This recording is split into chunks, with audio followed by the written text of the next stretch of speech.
قرآن مجید اور ہماری زندگی، اس کے تحت ایک نئے موضوع کے ساتھ قرآن اور پاکستان باہمی تعلق اور تقاضے، اس موضوع کے ساتھ آپ احباب کے سامنے موجود ہیں۔ میرے ساتھ تشریف فرما ہیں برادر اکبر حضرت علامہ مولانا حافظ محمد تنویر قادری بٹالوی صاحب۔ ان سے ہم آج اس موضوع کے اوپر گفتگو کریں گے، قرآن اور پاکستان کا آپس میں تعلق کیا ہے اور اس تعلق کے تقاضے کیا ہیں۔ حضرت علامہ اقبال رحمۃ اللہ علیہ نے بڑے خوبصورت انداز میں اپنے وطن عزیز کے لیے دعائیہ کلمات تحریر کیے۔ آپ فرماتے ہیں، خدا کرے میری عرض پاک پہ اترے وہ فصل گل جسے اندیشہ زوال نہ ہو، یہاں جو پھول کھلے وہ کھلا رہے صدیوں، یہاں جو پھول کھلے وہ کھلا رہے صدیوں، یہاں خزاں کو گزرنے کی بھی مجال نہ ہو، خدا کرے میرے ایک بھی ہم وطن کے لیے، خدا کرے میرے ایک بھی ہم وطن کے لیے حیات جرم نہ ہو، زندگی وبال نہ ہو۔ معزز سامعین، جو اللہ رب العزت کی طرف سے پاکستان کی شکل میں ہمیں ایک عظیم نعمت ملی، 14 اگست 1947 کو 27 رمضان المبارک کو پاکستان معرض وجود میں آیا۔ یہ سمجھا جاتا ہے کہ قرآن مجید کا 27 رمضان المبارک کو معرض وجود میں آنا یہ اس بات کی علامت اور نشانی ہے کہ اس مملکت خدا داد کے اندر جو قانون نافذ کیا جائے گا وہ بھی قرآن کریم کی روشنی میں مرتب کیا جائے گا۔ یہی وجہ ہے کہ قائد اعظم محمد علی جناح رحمۃ اللہ علیہ سے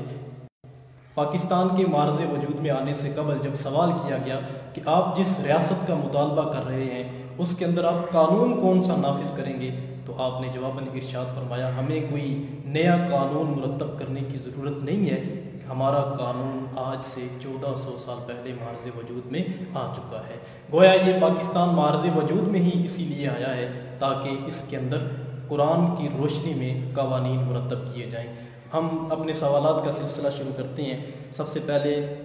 میں علامہ صاحب کی خدمت میں ایک سوال رکھوں گا کہ قرآن مجید اور پاکستان کا جو آپس میں تعلق ہے، اس کی بنیاد کون سی چیز قرار دی جا سکتی ہے؟ بسم اللہ الرحمن الرحیم۔ سب سے پہلے تو میں اپنے تمام سامعین کی خدمت میں سلام عقیدت پیش کرتا ہوں اور دعا گو ہوں کہ اللہ رب العزت سب کا حامی و ناصر ہو۔ قرآن پاک اور پاکستان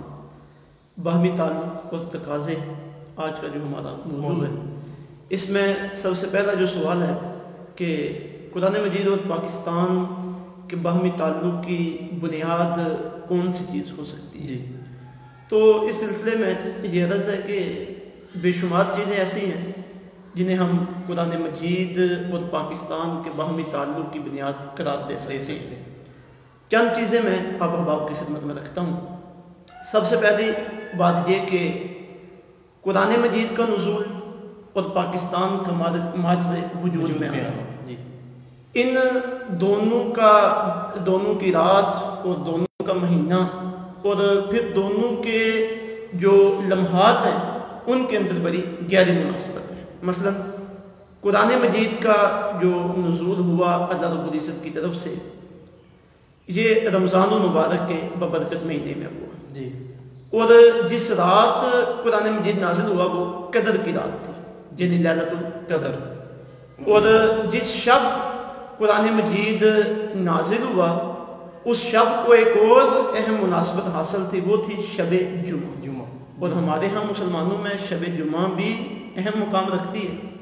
یعنی رمضان کا مہینہ، لیلۃ القدر اور شب جمعہ،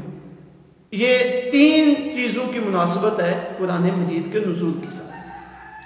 ادھر ہم جب پاکستان کے معرض وجود میں آنے کو دیکھتے ہیں تو چونکہ پاکستان کا وجود میں آنا یہ بھی اللہ رب العزت کا ایک اہم فیصلہ ہے مسلمانان بر صغیر کے حق میں، اور دین اسلام کی آگے تبلیغ کے اعتبار سے اور تقویت کے اعتبار سے پاکستان بننے کی وجہ سے جو اسلام کو فوائد پہنچے ہیں اور آئندہ جو پہنچنے والے ہیں، اگر اس تناظر میں دیکھا جائے تو یہ مسلمانان بر صغیر کے لیے اللہ رب العزت کا انتہائی اہم فیصلہ ہے۔ تو جب یہ فیصلہ ہوا تو اسے جو ایام میسر آئے،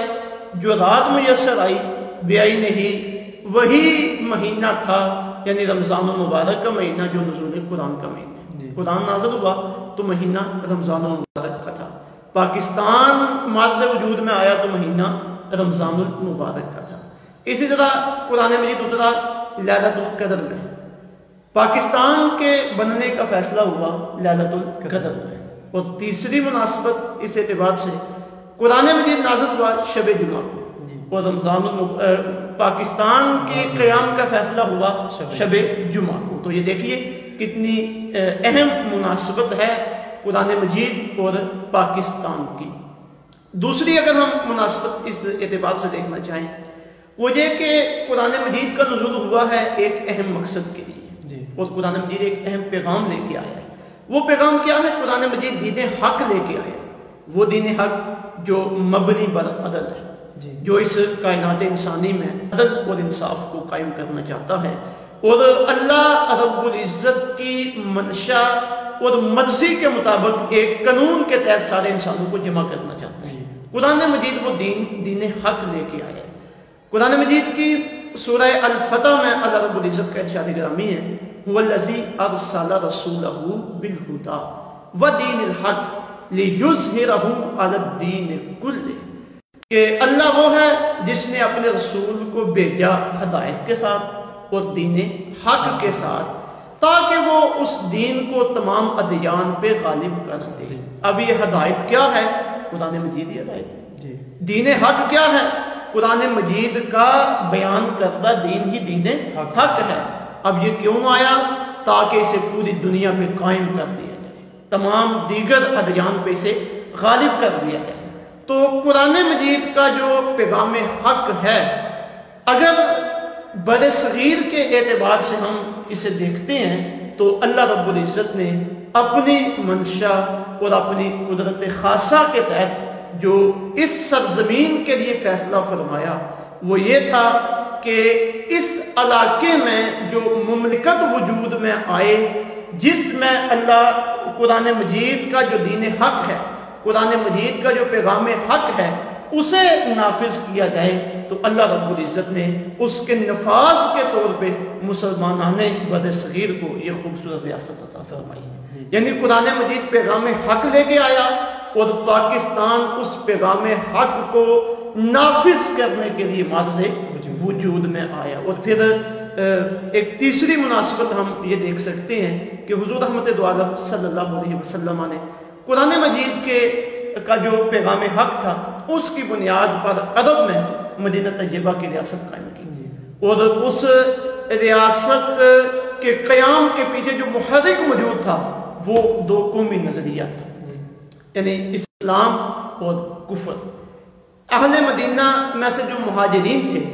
وہ مکہ کے رہنے والے تھے، اور انہوں نے مکہ سے فقط اس وجہ سے ہجرت کی کہ جو قرآن مجید نازل ہوا ہے، جو قرآن مجید کا پیغام حق ہے، ہم مدینہ طیبہ میں جا کر ایک الگ ریاست قائم کر کے اس پیغام حق کے مطابق اپنی زندگیاں بسر کر سکیں گے۔ تو وہ ایک دو قومی نظریہ تھا جس کی بنیاد پر ریاست مدینہ عالم عرب میں قائم ہوئی۔ تو 1400 سالہ مسلمانوں کی تاریخ کو ہم دیکھتے ہیں تو بے شمار مسلمانوں کے ممالک قائم ہوئے، کوئی جغرافیائی بنیادوں پہ، کوئی قومی بنیادوں پہ، لیکن اگر کوئی اسلامی مملکت ہمیں نظریاتی بنیاد پہ قائم ہوتی ہوئی نظر آتی ہے، جسے ہم دو قومی نظریہ کہہ سکتے ہیں، کفر اور اسلام کا نظریہ، تو مدینہ طیبہ کی ریاست کے بعد وہ ریاست پاکستان ہے، جس کی بنیاد خالص کلمہ کی بنیاد پہ تھی، اور جس کی بنیاد خالص قرآن کی بنیاد پہ تھی، وہ اسلام کی بنیاد پہ تھی۔ مسلمانوں نے اسے حاصل اس لیے کیا تھا تاکہ ہم اس میں اللہ رب العزت کے قرآن کے قوانین پر آزادانہ عمل کر سکیں۔ حضرت علامہ اقبال علیہ رحمت مصور پاکستان اور بانی پاکستان قائد اعظم محمد علی جناح رحمۃ اللہ تعالیٰ علیہ، ان کے ہم جب خطبات کو دیکھتے ہیں تو یہ باتیں ہمیں سامنے نظر آتی ہیں کہ اس کا مقصد اسلام کے قوانین کا نفاذ تھا، اس کے مطابق زندگی کو اہل اسلام نے اپنی زندگی کو گزارنا تھا۔ تو یہ چند مناسبتیں ہیں جو قرآن مجید اور پاکستان کے درمیان ہیں۔ علامہ صاحب، ویسے تو ایک جو انسان ہے اس کے اوپر اللہ رب العزت کی بے شمار نعمتیں ہیں جن کا بندہ شمار ہی نہیں کر سکتا۔ اللہ تبارک و تعالیٰ قرآن مجید میں بھی ارشاد فرماتا ہے کہ اگر میرا بندہ میری دی ہوئی نعمتوں کو شمار کرنا چاہے تو یہ اس کے لیے ممکن نہیں ہے۔ جی سوال یہ ہے کہ کیا پاکستان کو بھی ہم اللہ رب العزت کی طرف سے ایک نعمت کہہ سکتے ہیں؟ اگر ایسا ہے تو کیا قرآن مجید میں اس نعمت کا تذکرہ ہے؟ کسی حوالے سے ارشاد فرمائیں۔ جی بالکل، میں سمجھتا ہوں کہ ہمارے لیے تو پاکستان اللہ رب العزت کی سب سے بڑی نعمت ہے جی، ہمارے دور کے اعتبار سے۔ اور پھر اس وقت جو بر صغیر کی کیفیت تھی کہ ایک طرف انگریز آئے ہیں اور انہوں نے ہندوستان پہ غلبہ حاصل کیا،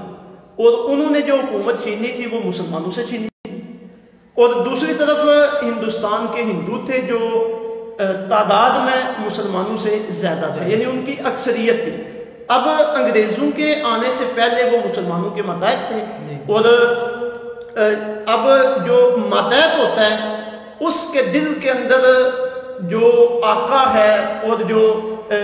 نظام حکومت جن لوگوں کے ہاتھوں کے اندر ہے، جو جذبات موجود ہوتے ہیں، ان جذبات کی جو اکثریت ہے وہ جذبات نفرت ہوتے ہیں کہ یہ ہمارے اوپر مسلط ہو چکے ہیں۔ تو جب انگریز نے آ کے یہاں سے مسلمانوں سے حکومت چھینی اور اس نے اپنے قدم یہاں پہ جمانا چاہے، تو سب سے پہلے تو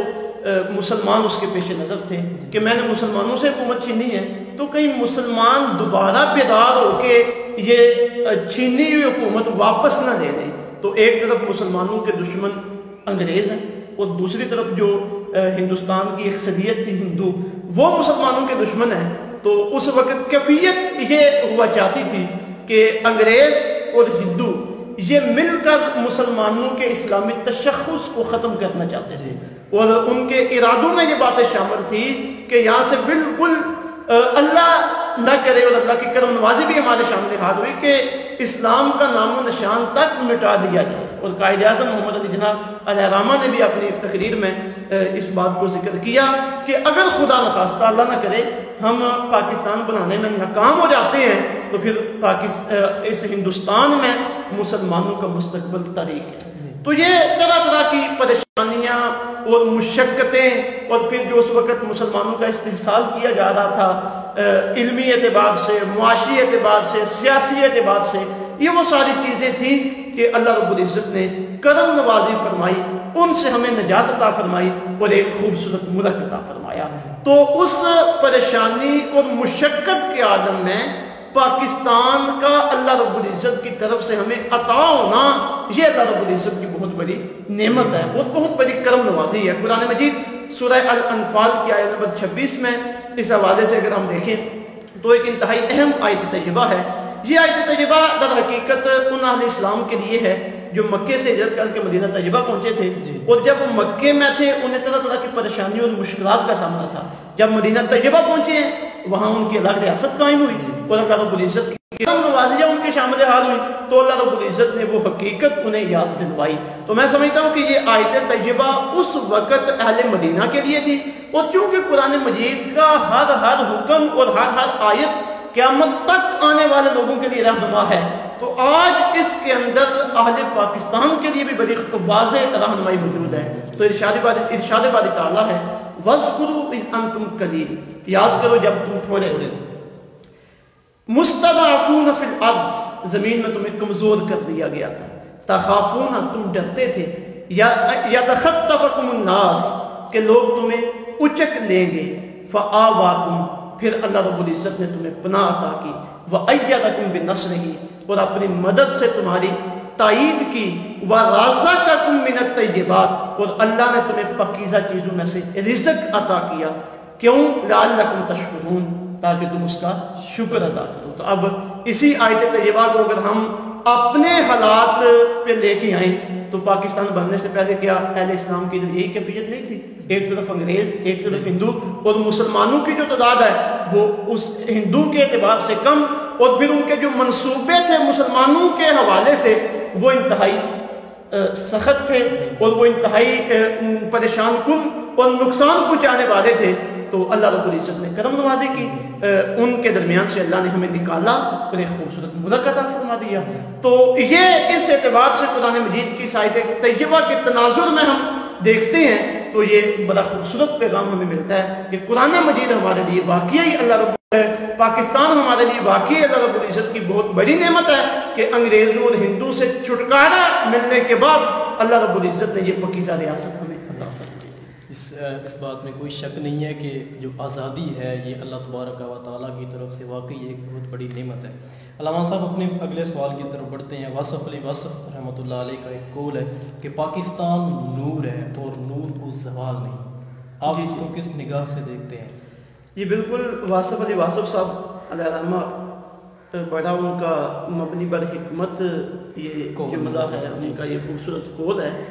دیکھیے جی، نور پاکستان کو ہم اس اعتبار سے کہتے ہیں کہ یہ اللہ رب العزت کی قدرت کا اور اللہ رب العزت کی اپنے بندوں پہ کرم نوازی کا اور شفقت کا ایک بہترین مظہر ہے، جس طرح کہ دودھ کو نور کہتے ہیں۔ اب دودھ کو نور کہنے کی کیا وجہ ہے کہ وہ اللہ رب العزت کی طرف سے ایک خوبصورت نعمت ہے بندوں کے لیے، اس میں غذائیت بھی ہے اور بھی بے شمار فوائد انسانوں کے لیے بھی اور جانوروں کے لیے بھی موجود ہے۔ بیک وقت اس سے پیاس بھی بجھائی جا سکتی ہے اور وہ بھوک مٹانے کے بھی کام آتا ہے۔ تو ہم دودھ کو بھی نور کہتے ہیں، وہ بھی اللہ کی نعمت ہے۔ پاکستان اللہ کی نعمت ہے، ہم پاکستان کو بھی نور کہتے ہیں۔ اور پھر پاکستان کے ساتھ نور ہونے کے اعتبار سے جو دودھ کی اگر ہم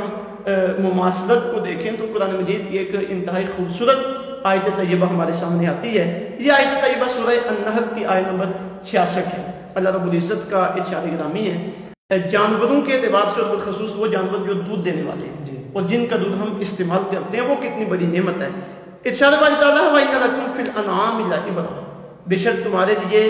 جانوروں میں بھی غور و فکر کرنے کے لیے بڑی نشانیاں ہیں۔ نُسْقِيكُمْ، ہم تمہیں پلاتے ہیں ان سے مما فی بطونہ، جو ان کے پیٹوں کے اندر ہے، من بین فرث، گوبر کے درمیان سے، ودم، اور خون کے درمیان سے، لبنا خالصا، خالص دودھ، سائغا للشاربین،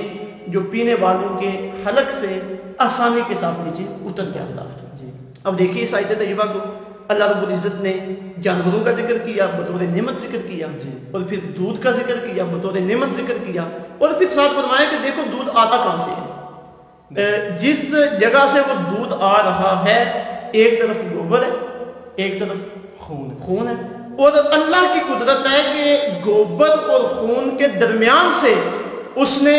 خوبصورت تازہ اور پینے کے لیے انتہائی خوش ذائقہ دودھ کی نہر جاری کرتے ہیں۔ دونوں طرف گندگی ہے اور اس کے درمیان سے پاکیزہ دودھ آ رہا ہے۔ تو اگر ہم جس وقت تحریک پاکستان چل رہی تھی اس تناظر میں اس آیت طیبہ کو دیکھیے تو ایک طرف ہمیں انگریزوں کی نجاست نظر آتی ہے، عمل کی نجاست، عقیدے کی نجاست، دوسری طرف ہمیں ہندو کے عقیدے اور عمل کی نجاست نظر آتی ہے، اور اس کے درمیان سے اللہ رب العزت نے مسلمانوں کے لیے پاکیزہ وطن پاکستان کی شکل میں نکالا ہے۔ تو یہ پاکستان اللہ رب العزت کا عطیہ ہے، یہ پاکستان نور ہے اور نور کو زوال نہیں ہوتا۔ جی، یہ بڑے خوبصورت انداز میں ایک خوبصورت مثال کے ذریعے علامہ صاحب نے ہمارے سامنے اس چیز کو بیان کیا کہ جو پاکستان ہے یہ واقعی اللہ کا ایک نور ہے اور نور کو کبھی بھی زوال نہیں ہوتا ہے۔ ہمارا ایک سیکنڈ لاسٹ سوال ہے علامہ صاحب، اس کے بعد آخری سوال آپ کے سامنے رکھیں گے۔ یہ بڑا ایک ضروری سوال ہے اور سوال ہے بھی بڑا دلچسپ کہ جو پاکستان کو مضبوط رکھنے کے حوالے سے جو ہمارے سربراہان مملکت ہیں، یعنی ہماری حکومت کے نمائندے ہیں، ان کی ذمہ داریاں کیا ہیں، وہ کون سے کام کریں گے تو پاکستان کا جو استحکام ہے وہ باقی قائم رہے گا؟ جی، اس اعتبار سے سب سے واضح بات یہ ہے کہ پاکستان جس مقصد کے لیے بنا تھا، جی، اس مقصد کو پیش نظر رکھ کے اپنی ذمہ داریاں ساتھ انجام دی۔ مثلا یہ بات تو واضح ہے کہ پاکستان دو قومی نظریہ کی بنیاد پہ بنا ہے۔ پاکستان اسلام کے قانون کو اللہ رب العزت کی زمین پر نافذ کرنے کے لیے بنا ہے۔ تو ہمارے ارباب اختیار اس وقت تک پاکستان کو صحیح رخ پر چلانے میں کامیاب نہیں ہو سکتے جب تک اس نظریے کے مطابق اس پاک وطن کا انتظام نہیں چلائیں گے۔ قرآن مجید میں اللہ رب العزت نے سورہ الحج کی آیت نمبر 41 میں اس حقیقت کا ذکر کیا کہ جب اللہ رب العزت کسی قوم کو کوئی وطن عطا فرمائے، کوئی مملکت عطا فرمائے، تو پھر ان کی آگے ذمہ داری کیا ہے۔ لیکن اس سے پہلے میں اس بات کی بھی وضاحت ضروری سمجھتا ہوں کہ اسلامی ممالک میں یا پوری دنیا میں جتنے بھی سربراہان ہیں وہ سارے کے سارے اس زمین پر اللہ رب العزت کے نائب ہیں، اللہ کے نمائندے ہیں۔ حکومت حقیقی اللہ کی ہے، ان الحکم الا للہ، حکومت خدا کی ہے، یہ نائب ہے۔ تو نائب پیچھے جو حقیقی سربراہ ہے اس کی طرف سے جاری کردہ قوانین اور اصولوں کے مطابق آگے مملکت کا نظام چلاتا ہے۔ تو اسی طرح ہمارے پاکستان کے جو ارباب اختیار ہیں انہیں یہ سمجھنا چاہیے کہ ہماری ذاتی حکومت نہیں ہے کہ ہم نے الیکشن جیتا ہے اور ہمیں نمائندگی یہاں پہ ملی ہے تو ہم اس کے سربراہ بن گئے، ایسا نہیں ہے، بلکہ وہ اس مقدس سرزمین پہ اللہ کی طرف سے نائب ہیں، اللہ کے خلیفے ہیں، اللہ کے نمائندے ہیں۔ انہوں نے ویسے اس مملکت کے نظام کو چلانا جیسے خدا کا حکم ہے، اور خدا کا حکم کیا ہے؟ یہ قرآن ہے۔ خدا کا حکم کی تشریح آقا علیہ الصلوۃ والسلام کی احادیث طیبات ہیں۔ جو اسلام نے ہمیں سیاسی نظام دیا، معاشی نظام دیا، معاشرتی نظام دیا، اس کے مطابق ہم نے اس پاک وطن کو دے کے چلنا ہے۔ تو ارشاد باری تعالیٰ ہے سورہ الحج کی آیت نمبر 41 کے اندر فرمایا الذین، یہ وہ لوگ ہیں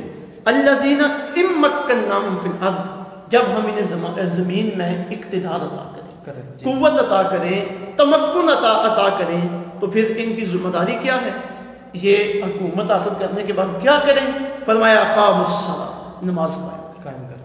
وآتوا الزکاۃ، اور زکوٰۃ قائم کرتے ہیں، وامروا بالمعروف، نیکی کا حکم دیں، ونہوا عن المنکر، برائی سے روکیں، وللہ عاقبۃ الامور، اور سارے انجام بالآخر اللہ ہی کی طرف سارے کام پلٹ کے جانے ہیں۔ تو چار چیزیں اللہ رب العزت نے اس آیت طیبہ میں بیان کی ہیں۔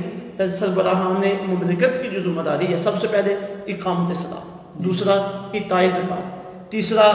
امر بالمعروف یعنی نیکی کا حکم دینا، چوتھا نہی عن المنکر یعنی برائی سے روکنا۔ اب ان چار چیزوں کو اگر ہم گہرائی میں جا کے دیکھیں، نماز کا قیام، اس کے اندر جتنی حکمتیں پوشیدہ ہیں، اطاعت و فرما برداری خدا کے اعتبار سے، نظم و ضبط کے اعتبار سے، اور پھر محاسبہ نفس کے اعتبار سے، پھر اگر ایتاء زکوٰۃ کو دیکھیں، اس میں جو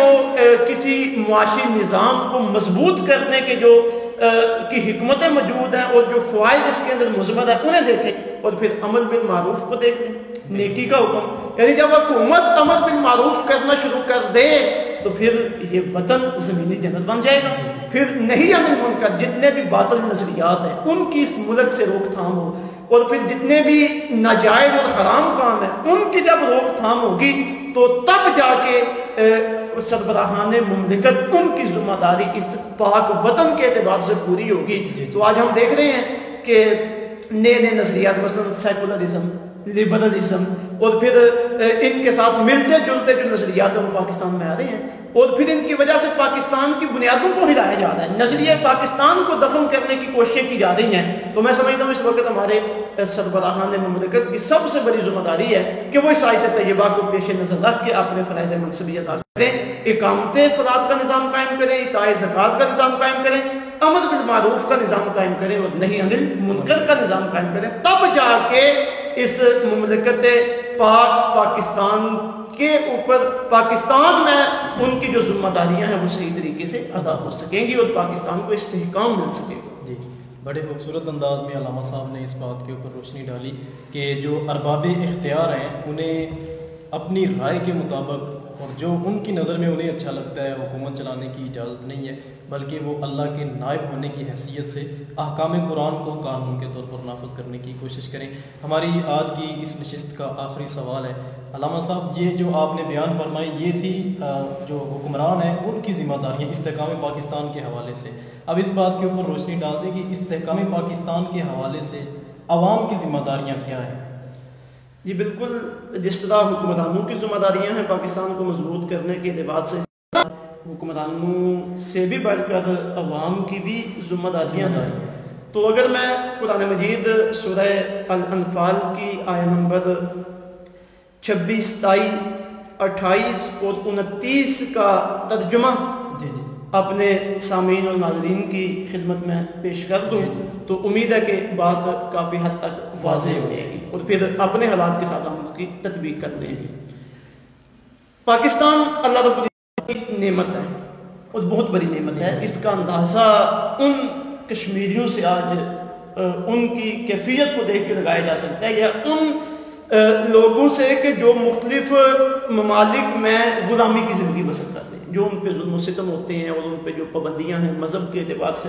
تعلیم کے اعتبار سے، معیشت کے اعتبار سے، اور پھر وہاں جو ان کی جانیں غیر محفوظ ہیں، انہیں دیکھ کے ہم اندازہ لگا سکتے ہیں کہ آج اللہ رب العزت نے ہمیں یہ جو پرسکون مملکت عطا فرمائی ہے، یہ ہمارے مالک و مولا کی کتنی بڑی ہم پہ کرم نوازی ہے، کتنی بڑی نعمت ہے اور